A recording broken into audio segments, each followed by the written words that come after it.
Hello friends, welcome to Telugu tech targets YouTube channel. Friends, LIC HFL నుంచి junior assistant ఉద్యోగాల భర్తీ కోసం ఒక కొత్త నోటిఫికేషన్ విడుదలైందండి.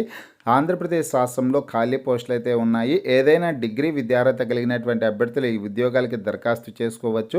నోటిఫికేషన్ లింక్ ఈ వీడియో కింద డిస్క్రిప్షన్లో ఇచ్చాను. స్టార్టింగ్లోనే డౌన్లోడ్ నోటిఫికేషన్ అని ఆ లింక్పై క్లిక్ చేసి మీ మొబైల్లోనే నోటిఫికేషన్ డౌన్లోడ్ చేసుకోవచ్చు. మేల్ క్యాండిడేట్స్, ఫిమేల్ క్యాండిడేట్స్ అందరూ కూడా అప్లై చేసుకోవడానికి అవకాశం ఉంటుంది. ఆంధ్రప్రదేశ్ రాష్ట్రంలోని అన్ని జిల్లాల వాళ్ళు ఈ పోస్టులకి పోటీ పడేదానికి అవకాశం అయితే ఉంటుంది. ఫ్రెండ్స్, నోటిఫికేషన్ సంబంధించినటువంటి పూర్తి వివరాల్లోకి వెళ్ళే ముందుగా ఇంకా ఎవరైనా మా ఛానల్ని సబ్స్క్రైబ్ చేయకుండా చూస్తుంటే ఖచ్చితంగా సబ్స్క్రైబ్ చేసి ఆ వెంటనే వచ్చే బెల్ ఐకాన్ని యాక్టివేట్ చేయండి. అలాగే ఈ వీడియో కింద డిస్క్రిప్షన్లో మా Telegram group, WhatsApp group links అయితే ఇవ్వడం జరిగింది. ఆ లింక్పై క్లిక్ చేసి గ్రూప్లో కూడా జాయిన్ అవ్వండి. ప్రతిరోజు వచ్చే latest job updates, current affairs updates అన్నీ కూడా గ్రూపుల్లో షేర్ చేయడం అయితే జరుగుతుంది. ఫ్రెండ్స్, మనకి నోటిఫికేషన్ వచ్చేసి ఎల్ఐసి హెచ్ఎఫ్ఎల్ అంటే ఎల్ఐసి హౌసింగ్ ఫైనాన్స్ లిమిటెడ్ నుంచి ఉద్యోగాల భర్తీ కోసం, జూనియర్ అసిస్టెంట్ ఉద్యోగాల భర్తీ కోసం నోటిఫికేషన్ అయితే విడుదలైందండి. మొత్తం 200 పోస్టుల భర్తీ కోసం ఈ నోటిఫికేషన్ని విడుదల చేశారు. ఇందులో ఆంధ్రప్రదేశ్ రాష్ట్రానికి సంబంధించి 12 పోస్టులను అయితే కేటాయించడం జరిగింది. మీరు ఈ పోస్టులకి అప్లై చేసుకునేటప్పుడే ఏ రాష్ట్రంలో ఉన్నటువంటి పోస్టులకి పోటీ పడుతున్నారని అయితే తెలియజేయాల్సిందైతే ఉంటుందన్నమాట. మొత్తం 12 పోస్టులు ఉన్న ఆంధ్రప్రదేశ్ రాష్ట్రంలో, ఆంధ్రప్రదేశ్ రాష్ట్రానికి సంబంధించినటువంటి అభ్యర్థులు లోకల్లో ఉన్నటువంటి పోస్టులకి పోటీ పడే ప్రయత్నం అయితే చేయండి.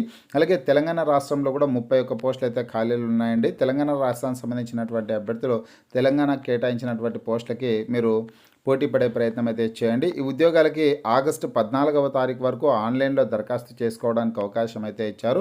రాత పరీక్ష వచ్చేసి సెప్టెంబర్ నెలలో నిర్వహించడం జరుగుతుందనేసి కూడా ఇక్కడ తెలియజేయడం అయితే జరిగింది. ఈ జాబ్స్ పొందేటటువంటి అభ్యర్థులకి శాలరీ చూసుకుంటే 32,000 రూపాయల నుంచి 35,200 రూపాయల వరకు స్టార్టింగ్ శాలరీ అయితే ఉంటుందనేసి ఇవ్వడం అయితే జరిగిందండి.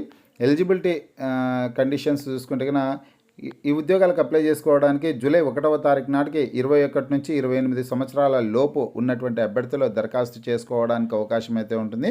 ఎడ్యుకేషన్ క్వాలిఫికేషన్ వచ్చేసి డిగ్రీ ఫస్ట్ క్లాస్లో పాస్ అయ్యి ఉండాల్సింది ఉంటుంది అనమాట. 60% మార్క్స్ అయితే వచ్చి ఉండాల్సింది ఉంటుంది. అలాగే ఇవి జూనియర్ అసిస్టెంట్ పోస్టులు కాబట్టి ఖచ్చితంగా కంప్యూటర్ స్కిల్స్ అయితే ఉండాలి. కంప్యూటర్ సర్టిఫికేట్ అయితే ఉండాల్సింది ఉంటుంది. డిగ్రీతో పాటు కంప్యూటర్ సర్టిఫికేట్ ఉన్నటువంటి వాళ్ళు అప్లై చేసుకోవాలి. లేదంటే కన్నా మీరు చదివినటువంటి డిగ్రీలో కంప్యూటర్ అనేది ఒక సబ్జెక్ట్ కలిగి ఉండి కంప్యూటర్ డిగ్రీ కోర్స్ కంప్లీట్ అయినటువంటి అభ్యర్థులు ఉంటే అప్లై చేసుకోవచ్చు. ఇక్కడ కంప్యూటర్ స్కిల్స్ వచ్చేసి ఖచ్చితంగా ఉండాల్సింది ఉంటుంది అనేసి ఇక్కడ చూపించడం అయితే జరిగిందనమాట. ఇకపోతే ఫ్రెండ్స్, సెలక్షన్ ప్రాసెస్ చూసుకుంటే కన్నా ఆన్లైన్ సెలక్షన్ ప్రాసెస్ వచ్చేసి ఆన్లైన్ ఎగ్జామినేషన్ అండ్ ఇంటర్వ్యూ అనేసి ఇచ్చారు. రాత పరీక్షలో వచ్చినటువంటి మార్కులు, ఇంటర్వ్యూలో వచ్చినటువంటి మార్కుల్ని కలుపుకొనేసి ఎవరైతే మెరిట్ వచ్చి ఉంటారో ఆ అభ్యర్థుల్ని ఈ ఉద్యోగాలకు ఎంపిక అయితే చేయడం జరుగుతుందన్నమాట. మొదట రాత పరీక్షను అయితే నిర్వహిస్తారు. రాత పరీక్ష అనేది మొత్తం 200 మార్కులకి నిర్వహించడం అయితే జరుగుతుంది. ఇక్కడ సిలబస్ వివరాలన్నీ కూడా క్లియర్గా నోటిఫికేషన్లో ఇచ్చారు, పట్టిక రూపంలో ఇచ్చారు. మీరు డిస్క్రిప్షన్లో నోటిఫికేషన్ లింక్ ఉంది. ఆ లింక్పై క్లిక్ చేసి మీ మొబైల్లో నోటిఫికేషన్ని డౌన్లోడ్ చేసుకుని ఆ డీటెయిల్స్ అన్ని కూడా తెలుసుకోవడానికి అవకాశం అయితే ఉంటుంది. నోటిఫికేషన్ని డౌన్లోడ్ చేసుకుని రాత పరీక్షలో సెలెక్ట్ అయినటువంటి అభ్యర్థులకి మెరిట్ని బట్టి ఇంటర్వ్యూకి అయితే ఇన్వైట్ చేస్తారండి. ఇంటర్వ్యూలో వచ్చినటువంటి మార్కులు, రాత పరీక్షలో వచ్చినటువంటి మార్కులు రెండింటినీ కలుపుకొనేసి ఫైనల్గా అభ్యర్థులను అయితే ఎంపిక చేయడం అయితే జరుగుతుంది. ఫ్రెండ్స్, ఆగస్టు 14వ తారీఖు లోపు అర్హత కలిగినటువంటి అభ్యర్థులందరూ కూడా దరఖాస్తు చేసుకునే ప్రయత్నం అయితే చేయండి.